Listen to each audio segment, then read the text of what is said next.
Hi, friends. I'm Jem Fadling, and this is the Unhurried Living Podcast, where we inspire you to rest deeper, live fuller, and lead better. Today, we'll be talking with pastor, author, and speaker Mandy Smith about the Christian leader's journey from self-sufficiency to reliance on God. We'll touch on the themes of integrity, our culture's unhealthy bent toward efficiency, and how we can share appropriately from our own lives. Together, let's learn to live and lead like Jesus.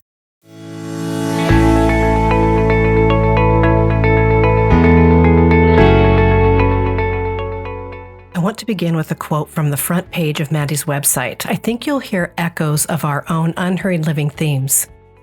We do kingdom things in empire ways. Well, what might it mean to do kingdom things in kingdom ways? It will mean holding Christianity to its own claims that leadership does not have to coerce, that the church can bless the world, that the gospel is actually good news. This life will transform our leadership, our faith, our work, our church. We'll discover that we can be as human as Jesus. Isn't that good? I resonate so much with what Mandy is saying there. Well, why are so many Christian leaders burning out, losing faith, and abusing power? Might it be that some of us are toiling under the weight of our cultural tendencies? Rather than relying on our self-sufficiency and toughing our way through the tension, Mandy Smith invites us to confess it. As a pastor who also equips and encourages other pastors, Mandy feels the pain. Instead of offering more strategies to fix our problems, she reminds us of the call that first captured our imagination, directing our passions back to God and God's people. Now, let's dive into my conversation with Mandy. Well, welcome, Mandy. Thank you so much for joining me on this conversation. Yeah, thank you for having me. Yeah, we're addressing here, what we're talking about is really near and dear to our hearts here at Unhurried Living. It's really central. And so I'd actually like to begin right with the problem as you see it, and what you see as the way forward. And you really begin with the idea of integrity. I'm wondering if you could just start there. What do you mean by integrity, and what do you see what's going on with that these days? Yeah, there's just something twisted in the way that we try to do ministry in much of the Western world, in the contemporary kind of church that seems sometimes more influenced by commercialism and the Industrial Revolution than the Spirit of God. And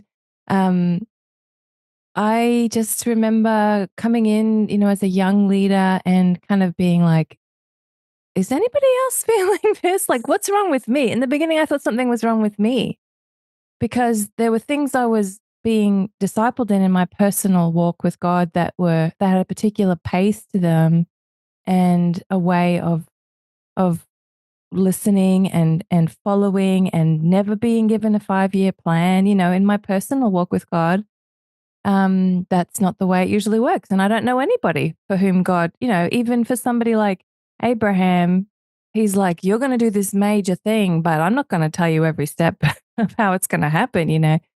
And yet at the same time, then having to kind of set aside that personal experience of walking with God to have this professional life with God that felt more like, management and knowing the outcomes. And so something is crushed in a human spirit when you have to somehow be in both of those places at the same time. And it's actually been really scary to trust that there's a way that to lead the church that is ultimately led by God. It's okay to just follow God. It's actually been really scary. And there have been ways that people have kind of shamed that as not being important enough or productive enough or something. And so it felt like an experiment at first to say, well, Jesus said, I will build my church. So, what if I trust that that's actually happening and join Jesus in that? And it's actually, it's a different kind of success, so to speak. But it's fruitfulness. It's not productivity. It's not, we're not on a production line here where we're watching the flourishing of God's Spirit. And I can attest to the fact that God truly is the source of all ideas and all creativity and all flourishing and growth, not usually in the way I would want things to happen, but in a more beautiful and full way. So it's been worth the risk, but it did feel like a risk at first. At least, I'm not the only person who was taking that risk, but in my little corner of the world, sometimes it felt like that. So, to all of those out there who were also kind of saying, maybe I could experiment with this possibility. I want to see you, and I want you to know that you're not alone in it, and it's worth the risk that it might feel like it's taking. Yeah, I really hope over the course of this conversation, more and more of what that might look like will unfold. And what you're talking about really is there's a central scripture that was given to me when I was in my mid 20s. It's John 15. I'm sure you're quite familiar with Mm, it. I mhm, think what you're sharing really rings out from that passage, right? Abide in me and I will abide in you, right? mhm. Apart from me, you can do nothing. Absolutely. And And yeah, that grows from so many images throughout all of scripture that we see. Psalm 1 has it, Jeremiah 17 has it. We see it in Revelation of this tree that is planted by a river and whose roots go down into the stream. And it's always bearing fruit. Its leaves are always green. And we want so much to be the fruitful tree that we work so hard making the fruit and become the tree that's not the opposite of that tree. Forgetting that the whole point is that tree's capacity to reach outside of itself and to find a source that's beyond its own capacities and understandings and abilities. So it's kind of oxymoronic in a way, or counterintuitive or something. yeah. That like I want to do really, really well, so I'm going to actually stop trying so hard and trust someone else. It almost goes against. Well, it does. It goes against much of what our culture and our education would teach us. Oh, for sure. And I know you live in Australia now, but you spent, I think you said 25 years in the United States, and I've grown up Mhm. here. So it's really easy just to be a part of the culture, the air you're breathing, and you don't even know it Yeah. sometimes. This Yeah. revving and this forward motion and the productivity and efficiency mindset is just so easy to just be in it. Yeah. And Yeah. so I'm wondering, I do have a quote here from your book, Confessions of an Amateur Saint. And I want to just read this and have you comment on this. You said, if it's the role of the minister to unveil God's action in the world, perhaps the best, quote, skill we can bring to this, quote, profession is to be really good at following God and at describing that following to others in a way that extends God's invitation. That's Mhm. such a masterful idea. And I think there's a simplicity there that's, Yeah. like you said, it's counterintuitive. Well, how could it be that I just follow and that leads to something? Mhm. So I'm wondering if you could just expand on that a bit. Yeah, yeah. I One of the themes that I try to kind of mess with in the book is the idea of profession, because yeah, we're paid for this and we study for this and we have skills for this. This is our Mhm. profession. I don't think it's healthy to lose that sense of the boundaries around what it means to have a profession. But the fact is, the skills for this profession are just going to look very different from other professions, because it's going to bring in our own personal character and our own faith. And it's just good, instead of saying, well, that doesn't seem very professional to talk about prayer or to cry or to experience something, but to actually figure out a way to expand our understanding of what the profession is, and to even bring those things into the profession into a way that is not abusive. That it's easier to just be like, I'm not going to have any relationships in my profession, or I'm not going to talk about my personal faith, because it's just too messy. It's harder to actually figure out how to do it well. So yeah, I think that has felt like a risk to actually say, what if it's my job to every morning say to the Lord, what have you got for me today? And to and almost every time the answer, whatever the direction that I sense from the Lord in prayer, is not usually the thing that I'm wanting him to tell me. Normally it's like, I'm anxious about the sermon. It's happening in 2 days. And God's like, what about this this thing you could do in like 3 months' time, or whatever. But somehow it all comes together. Um, and so then, even when there's mysteries, we don't feel as anxious because it's our job to say to other people, yeah, I don't understand that Bible passage very well either. Or, yeah, that's a mystery to me too. And let's explore that together. Let's learn, let's follow him together. And that is freeing for me to know I don't have to have all the answers and I don't have to be God. And it's also freeing to them because I'm just going to let them down. I'm never going to be enough for them to be everything that they need. And I think that's ultimately what breaks ministers. And it's easy for us to see the headlines of another minister who's made dumb decisions or been abusive in some way. Of course, they need to be held accountable. And at the same time, I think the system needs to also be held accountable because it's not like only certain people would make those kinds of decisions. I think any person put in that kind of inhuman pressure to be God is going to crack in some way or another. Way too much pressure. Well, I'm wondering again, you alluded to this at the beginning. How did you come upon this idea for yourself so personally? I mean, in our early marriage, my husband was a pastor, so I was basically a volunteer pastoral role, we partnered in ministry. And then I got training as a spiritual director. And that training is the one that really pivoted my heart to what you're saying now. Because the centrality of that teaching is that God is the one who transforms. God is the one who is doing the work in the other person's life, and I'm accompanying them. Yes. And somehow, I don't know if that gets taught to pastors. No, not very often. No. I think mostly in ministry training, we get theology classes and, hermeneutics, biblical interpretation kinds of classes, Greek and Hebrew, and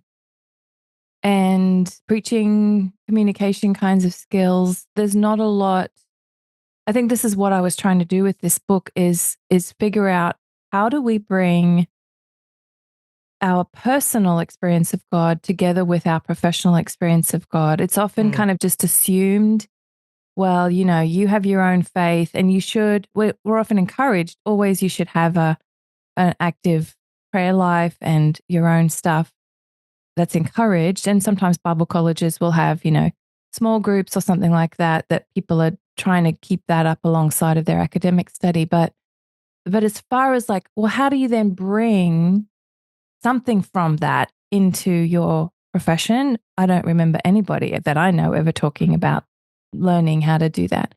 So to answer your question, I think some of the best influences I've had have come from Catholic influences. I've had a couple of spiritual directors who are monastics. So a beautiful sister, Dorothy, a lady in her 80s in Kentucky, who just had such a peace about her and helped me to sink into the possibility that God is the one who is shaping me in God's image and that it's not my job to be enough and to, what a crazy thing that the effort to please God can actually displease God when it makes us do it in our own strength.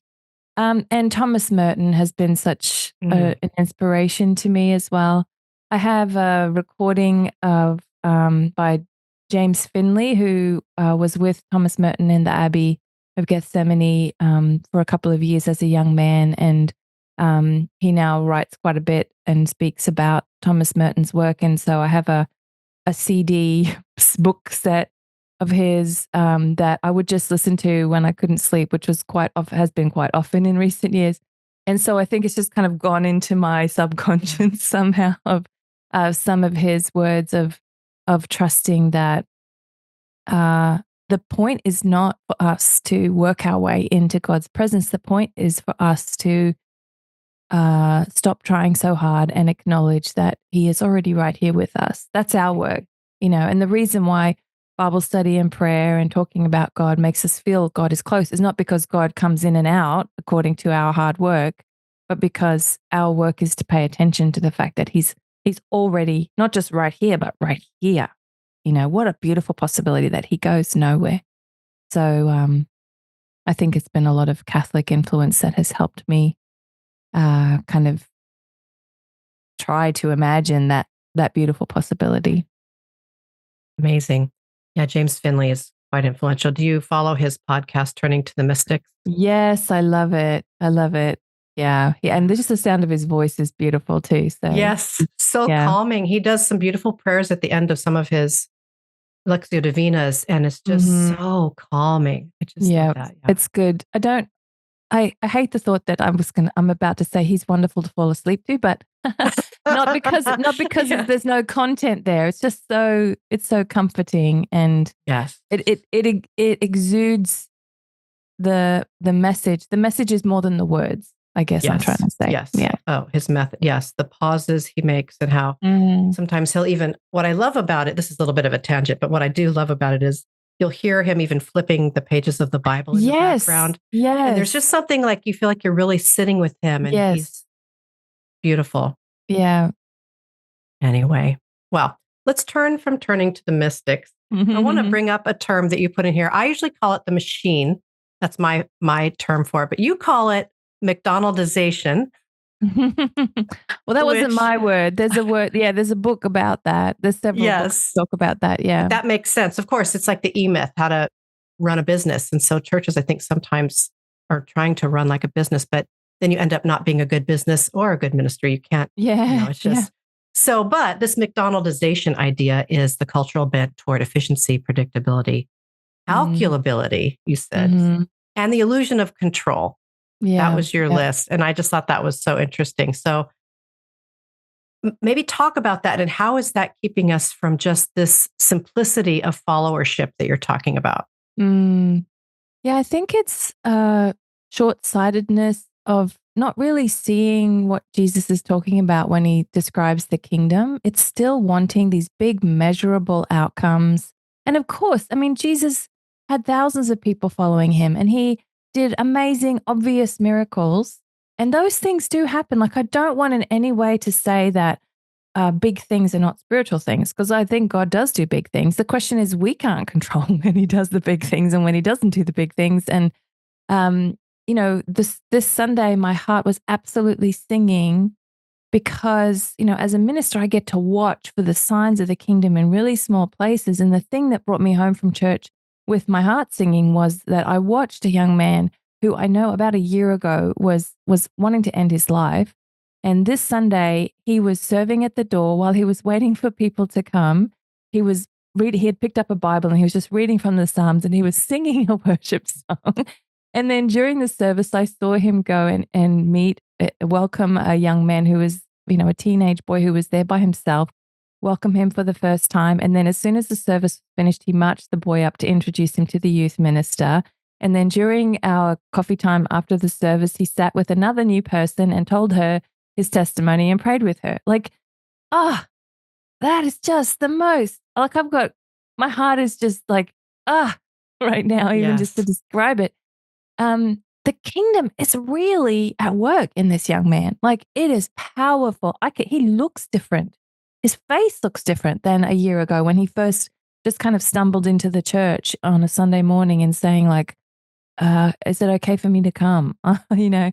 And so, I would love to see 3,000 more stories like that, but I don't know how to make that happen. And all I can do right now is attend to the opportunities that turn up right in front of my nose and to say yes to them. And that seems to be what Jesus did. Like, he seemed to have peace, that, to be looking for the people of peace every day and to just be making himself available to those people. And that's doable, on a human scale.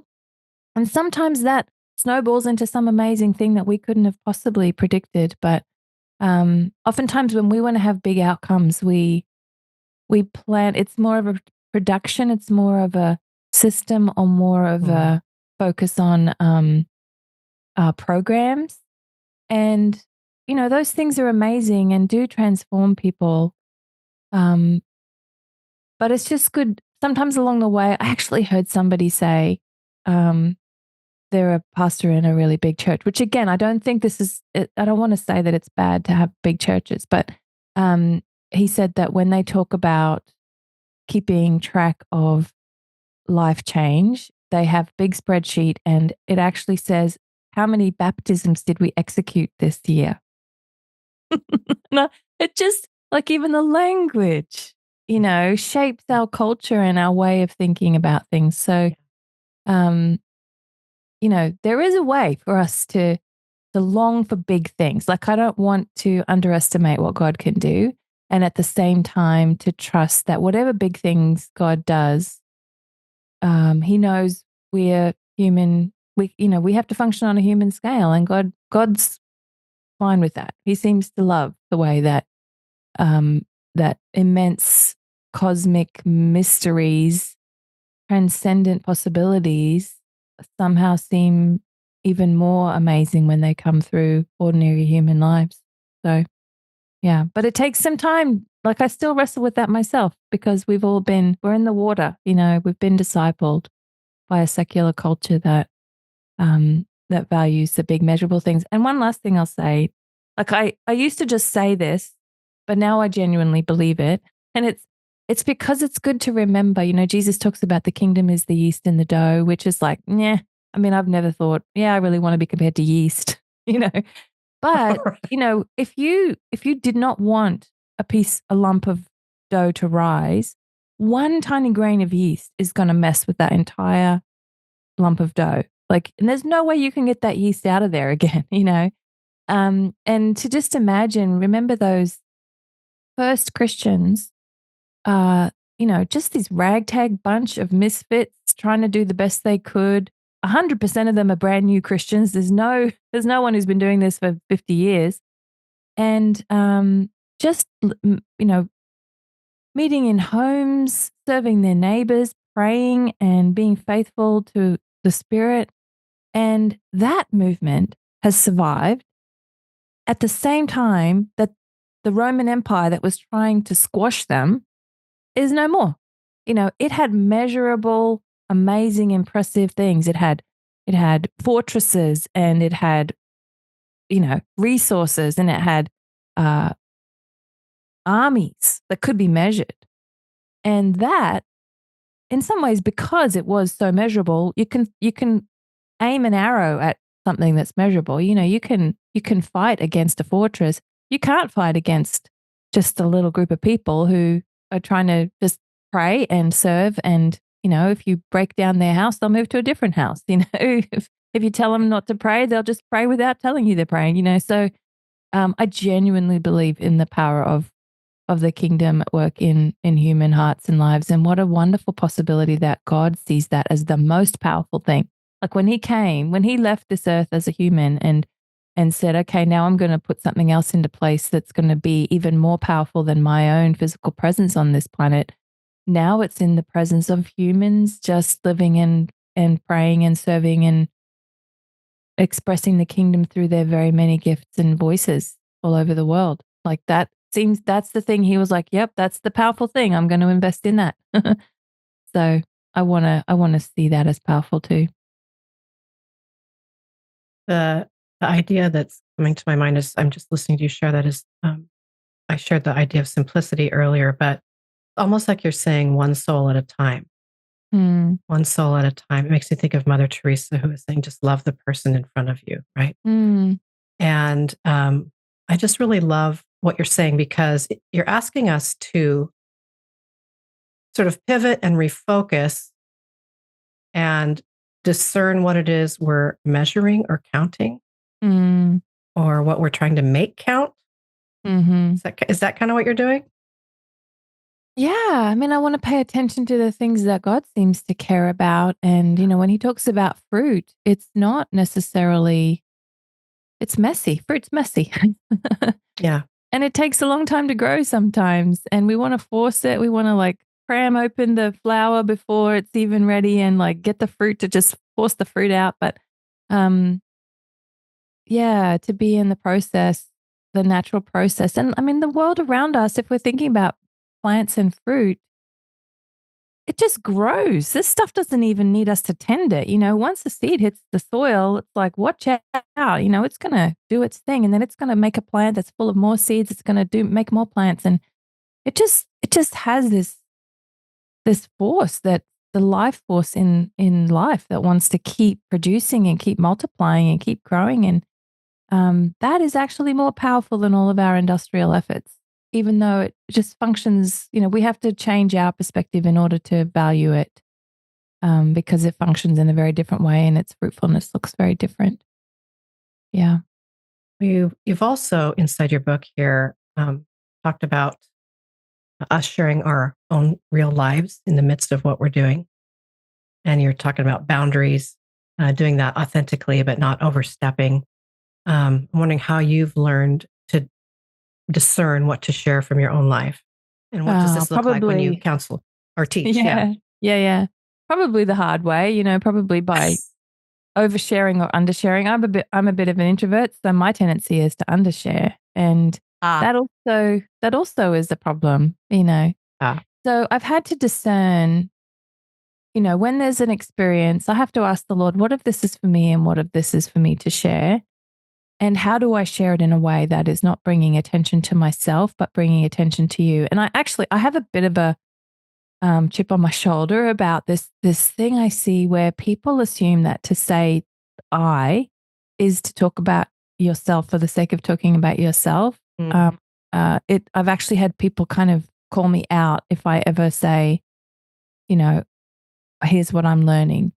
And I want to call them out in return because, this Revelation says we will overcome by the blood of the Lamb and the word of our testimony. Like that's right up there with the blood of the Lamb.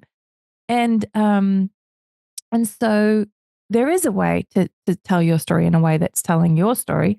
There's a way to tell your story in a way that's telling God's story and just putting human flesh on it and saying, that yes. thing that we read in scripture is still at work. And can I tell you how it's working in me? And there's a way in which, if we tell that right, the person is not looking at us. We're looking at God together. And so I think one of the ways that I've discerned that um, is to ask myself, am I sharing this for my sake or for someone else's sake?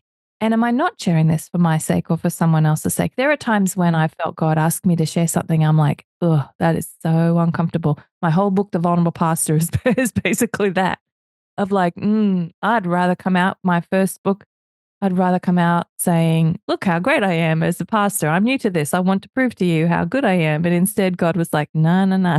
Like, you need to share how the industrial complex of the contemporary church almost crushed you, you know? So, Right.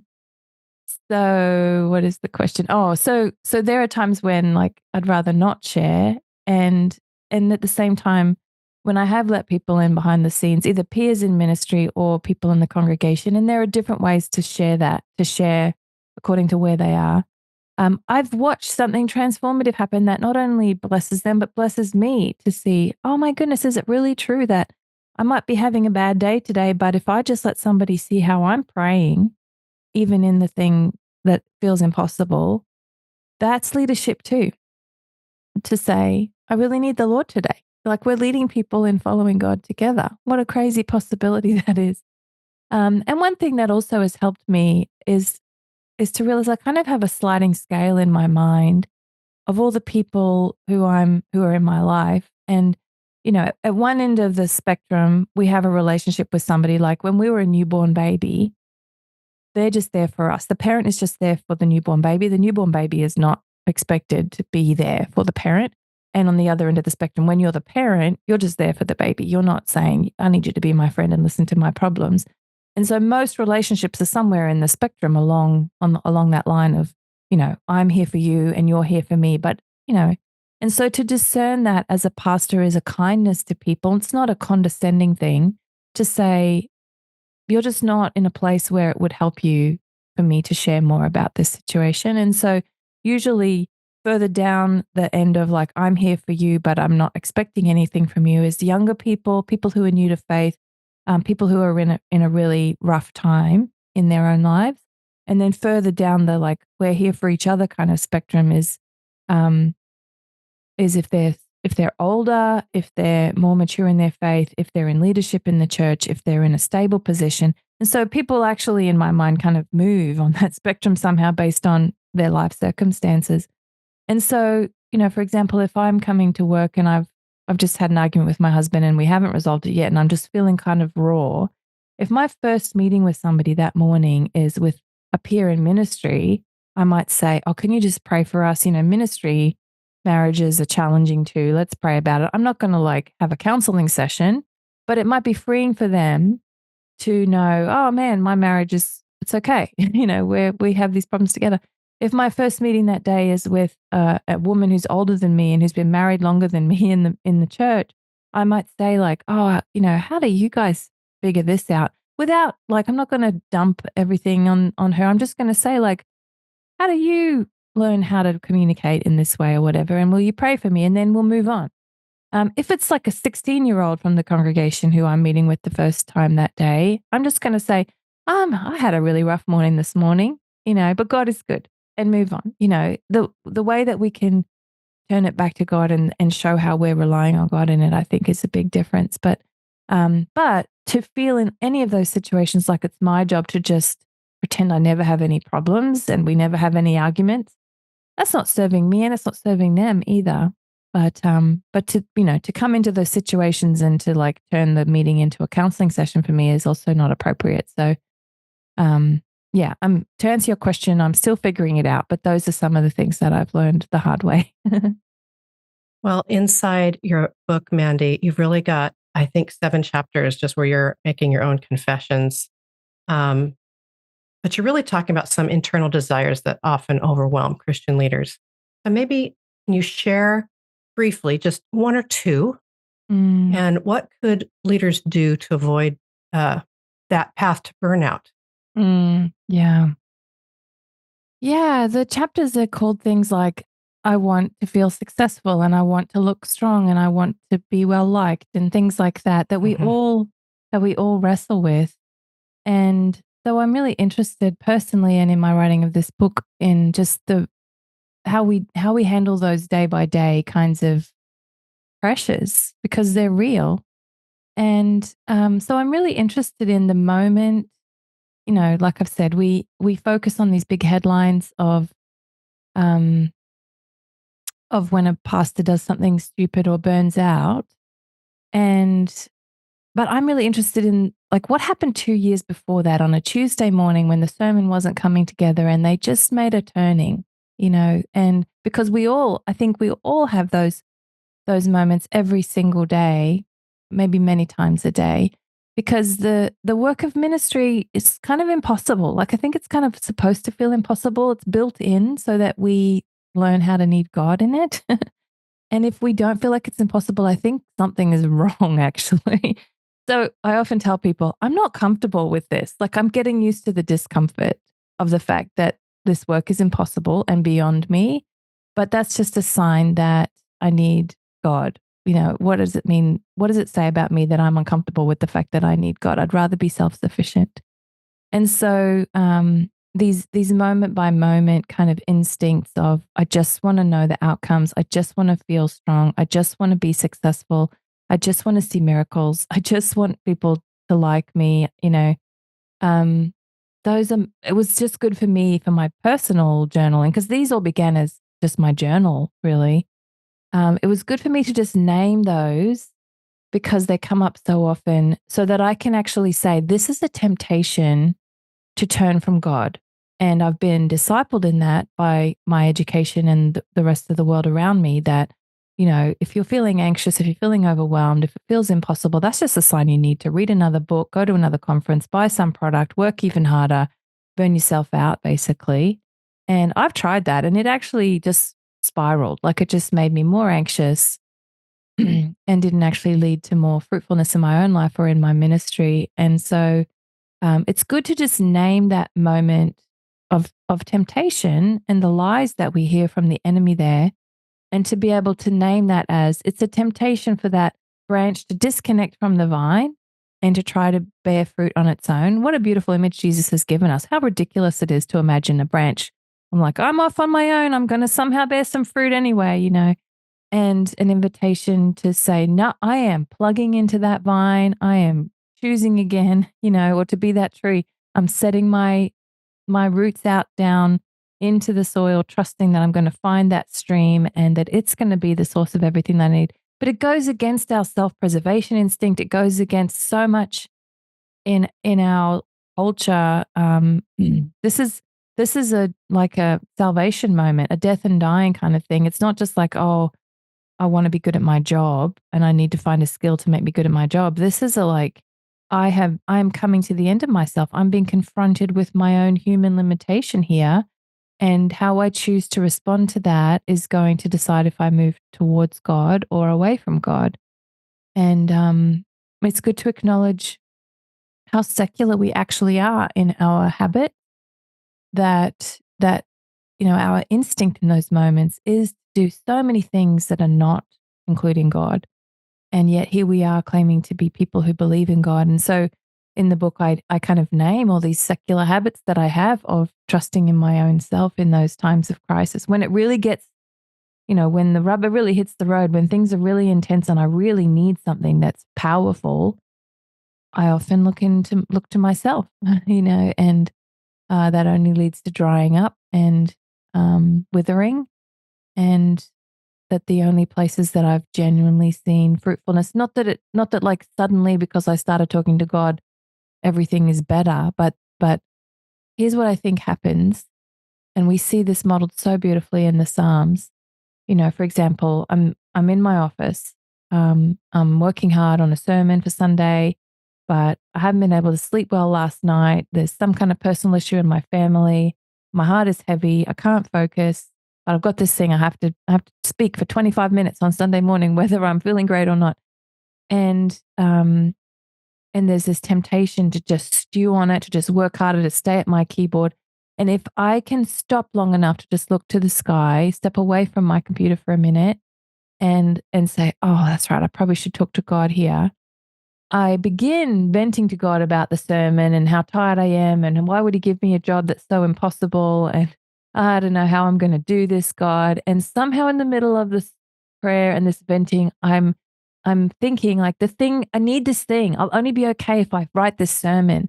And somehow in talking to God about the sermon, I'm realizing, oh, hang on a second. Like what I actually need is right here. Nobody has taken him from me. Regardless of whatever this, like I'm not even thinking about the sermon as much anymore. It doesn't resolve the sermon question necessarily, but the question doesn't seem as pressing anymore because I'm being reminded, it's not like I needed a thing, so I talked to God and he gave me that thing right away. Sometimes that happens. But the point is, I'm being reminded of what I really need and that is never gone from me. That is always with me. And so we see that in the Psalms too, that sometimes the psalmist just is crying out to God about one thing. And by the end of it, the psalmist is in praise again because he's like, God is always with me. God has always been faithful. And this sermon will somehow figure itself out. And, it'll be all right somehow in the end.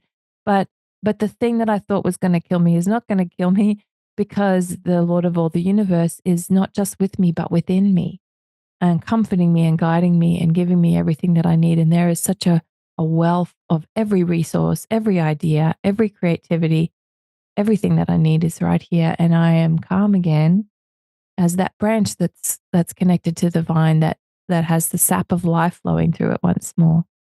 So I can't even remember your question anymore, but I hope my answer is somehow That's relevant. okay. It's a beautiful answer. Yeah, we were just talking about your confessions. So that's beautiful. It's hard because I think in pastoral leadership or Christian leadership in general, sometimes we do think we need to somehow remain above the fray or some version of perfect or whatever that means. And we want to buy into that. And so how might you encourage us to be willing? Because some of us are listening and we're feeling what you're saying. And we're like, yes, oh, that would feel so good. Or some people would have a hard time engaging because there's just some layers built up. Yeah, yeah. And even if you can become self-aware of that, I'm wondering if you can encourage us, how would we take a step toward what might feel like mess or mystery? Yes, because in the beginning, it's going to feel really scary to step away from this place where we seem to have control and into a messy place. I would say that the illusion of control is an illusion. Like we're not actually stepping away from control and into mess. What we're actually doing is acknowledging that there is a mess, that this is a mystery. And, I love there's a passage in Philippians where Paul says, I strive for this thing, but I haven't yet achieved it. And I've left behind what was behind me, but I haven't yet discovered what's ahead of me. And there's this sense of like leaping and just kind of hovering in this place before we land. And that's kind of the whole process of following God. And so I would just encourage you to find some friends for the journey because it is going to be really messy. I would encourage you to explore liminal space. Like there is a lot of stuff out there about the sacredness of the mess, the sacredness of the in between, which in a way our whole life is the in between space. Get some spiritual direction to have somebody guiding you along the way, one step at a time, and saying, you're headed in the right direction. You might not see the outcomes today, but you're headed in the right direction. And it's really good for me too to acknowledge, like I'm the senior pastor, so I can shape the culture of my congregation. But I've been an associate pastor before, and I know many people who talk to me about my writing say, but I can't change the culture of the place that I am in. And so I just want to acknowledge that there are ways that maybe you're working in a context where there's just these expectations coming down the pike for you. There is a way to be a little bit prophetic, to be a pebble in the shoe in that kind of context, but that's also painful because your job might be at stake. So I want to acknowledge that. So I guess in that context, I would just encourage people to discern where are the places where you do have some kind of control over some of these things or some influence in the culture of a particular, in your own personal prayer life, in your own personal devotion, in your private life, you do have more say over the culture that you're going to be moving towards. And so just to be conscious of the ways that sometimes we just perpetuate that industrial revolution kind of pushing, sometimes that, sometimes it's just a habit that we keep up, even in places where we don't have to, even where we have a choice. So I guess I would say, think about the places where you have a choice and you're just keeping up with the rat race out of habit. And are there places where you can choose to do something outside of that? But yeah, it is going to probably feel uncomfortable. And I get that. I write about that in The Vulnerable Pastor, where I was first exploring what is this even going to lead me into, and it's really scary at first, but it has brought real life and hope and flourishing, and it makes me feel like it's okay to be me. It's okay, like that God.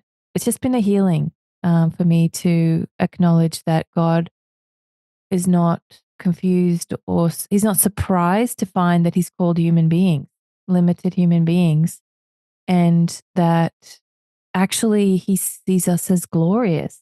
Like I think Jesus came to be human like us to show us we're glorious like him. And that all of the things that the enemy tells us are failures and limitations are actually places for God's glory to be seen. So there's a real healing to our own sense of ourselves when we acknowledge that the God of all creation wants to live in these lives that we feel are too small, too ordinary, too fragile. But that's the promise of 2 Corinthians 4, like in these jars of clay, we have an unfading treasure, better than Moses had. Moses was in front of God, but the glory faded from his face, and the glory does not fade from us because it's written on our hearts, wanting to express itself through these particular bodies and these particular lives and personalities. And that is so hard. I think it's going to take the rest of our lives to figure that out, but what a beautiful possibility. Thank you so much, Mandy. So much wisdom here and grace. I'm picking up from you such a welcome gift. So I really appreciate it. Again, your book is Confessions of an Amateur Saint. Can you let us know how people might connect with you online if they would like to? Yeah. So my handle is Mandy Smith Hope. And my website is thewayistheway.org, which is basically because most of my work comes from this hope that the way, like we've been talking about, integrity, the way we do things is a part of the way we communicate. If we talk about God's love in a way that's really anxious and cranky, then people are not going to get God's love from us. So in everything that we do, the way is the way. So thewayistheway.org is my website. So yeah, and I'm also regularly on the Low in the Water podcast, which is a new podcast put out by the Eugene Peterson Center, where I am one of the cohort leaders there. And so it's a beautiful, just a 15-minute podcast every week that is on the lectionary passage for that Sunday, kind of walking with ministers and whoever wants to follow the lectionary, ministering to ministers, really blessing people who are blessing others in ministry. Sounds wonderful. What's the name of the podcast again? It's called Low in the Water, which is Low in the Water. Ooh. Yeah. Yeah. So it's from a poem by Eugene Peterson, I believe, of a loon that dives deep down in the water to bring up good things back to the surface, which I guess is what ministers are invited to do as well. So, that's a new podcast with the Eugene Peterson Center. Wonderful. It sounds so inviting. I'm going to look it up right now. And we'll make sure all the links are going to be in the show notes so you can find all that Beautiful. There. But thank you again so much, Mandy. So much resonance here with what we do here at Unhurried Living. When you say the way is the way, one of the ways we say that is your way matters.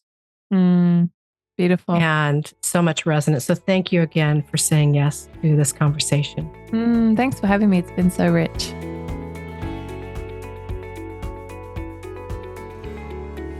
Thank you for joining me on the Unhurried Living podcast. You'll find many helpful links in the show notes so you can get to know us better, as well as our partner, Life Audio, and all of their other faith-centered podcasts. Remember, you're making your way forward one small, simple, and gracious step at a time.